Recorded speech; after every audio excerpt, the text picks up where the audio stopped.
Naam, ni asubuhi ya huzuni katika hospitali ya rufaa ya KU, kwani tunavyozungumza sasa hivi ni kwamba maelfu ya mashabiki wa msanii kwa jina la Betty Bayo wameweza kufika katika hospitali ya KU Referral ili kuchukua mwili wake tayari kwa mazishi ambayo yatafanyika siku ya leo katika kaunti ya Kiambu.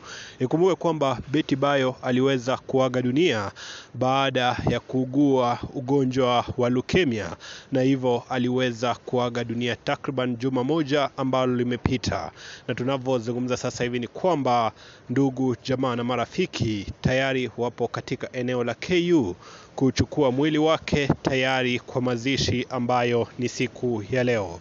Sisi kama Vic Dimples tuko hapa kufuatilia taarifa hizi, na bila shaka ujio wote ambao utakuwa unatokea moja kwa moja kutoka eneo la KU, updates zote utakuwa unazipata katika chaneli ya Vic Dimples. Unachohitaji ni kusubscribe ili kupokea taarifa pindi tunavyozi upload, na bila shaka ndani ya Vic Dimples utapata ujio wa kila kitu siku ya leo, au sio?